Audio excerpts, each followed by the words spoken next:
Welcome दोस्तों, आप सुन रहे हैं वोकल, जहां किताब सिर्फ शब्दों का जरिया नहीं, एक विचार की यात्रा होती है। हम पहुंच गए हैं द इंडिया वे के चैप्टर 4 ऑफ मैंडरिन्स एंड मासेस में। ये चैप्टर एक बेहतरीन दृष्टि देता है कि कैसे विदेश नीति सिर्फ सेक्रेटेरिएट या फॉरेन सर्विस ऑफिसर्स का काम नहीं, बल्कि एक राष्ट्र की जनता भी उसका हिस्सा होती है। भारत जैसे एक बड़े, डाइवर्स और एनर्जेटिक देश में पॉलिसी मेकिंग सिर्फ ऊपर से नहीं, ये नीचे से भी शेप लेती है। डॉक्टर एस जयशंकर यहाँ एक बहुत जरूरी मुद्दा उठाते हैं कि फॉरेन पॉलिसी में कब और कैसे आम लोगों की भूमिका आती है। पहले जमाने में जब ग्लोबल डिप्लोमेसी एलीट ड्रिवन होती थी, तब फॉरेन पॉलिसी एक क्लोज डोर एक्टिविटी हुआ करती थी। कुछ ही लोग जो ट्रेन्ड ब्यूरोक्रेट्स या करियर डिप्लोमैट्स होते, देश के फैसले लेते थे और आम आदमी उस प्रोसेस का हिस्सा नहीं बनता था। लेकिन आज का भारत बदल चुका है। इंफॉर्मेशन का दौर है, जहां हर आम नागरिक को इंटरनेशनल अफेयर्स के बारे में एक्सेस है।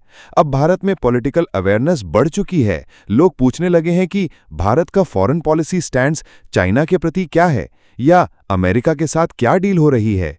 जयशंकर कहते हैं कि ये क्वेश्चन सिर्फ मीडिया का हिस्सेदारी नहीं, ये पॉलिटिकल मैच्योरिटी की निशानी है। उनका कहना है कि मॉडर्न डेमोक्रेसीज में पब्लिक ओपिनियन को इग्नोर करके कोई भी सस्टेनेबल फॉरेन पॉलिसी नहीं बन सकती। डिप्लोमेसी अब एक स्टेज परफॉर्मेंस जैसा हो गया है, जहां लोग देखा चाहते हैं कि उनका लीडर क्या कह रहा है, किस टोन में कह रहा है और उसका जवाब ग्लोबल स्टेज पे कैसा आ रहा है।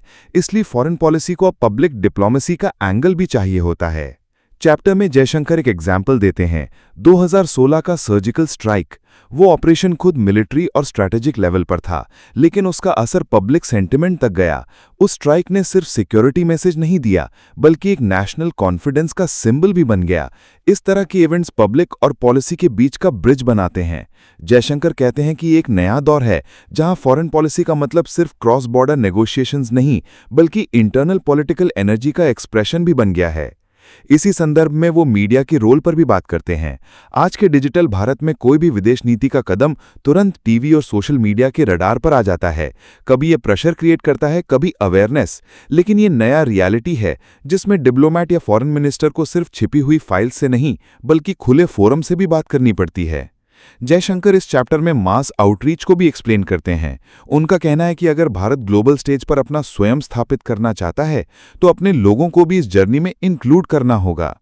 पब्लिक डिप्लोमेसी का मतलब सिर्फ स्पीचेस नहीं, बल्कि भारत की संस्कृति, हेरिटेज और वैल्यूज को दुनिया के सामने रखना भी है।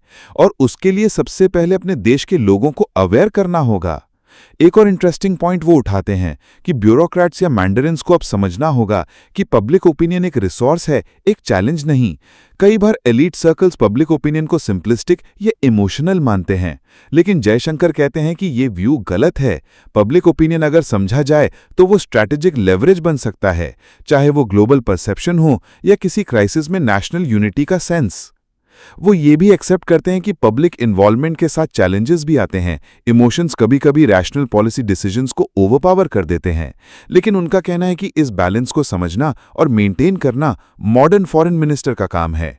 भारत जैसे डेमोक्रेसी में जहां वोटिंग पब्लिक अवेयर है, उनको इग्नोर करके लॉन्ग टर्म स्ट्रैटेजिक प्लानिंग नहीं की जा सकती।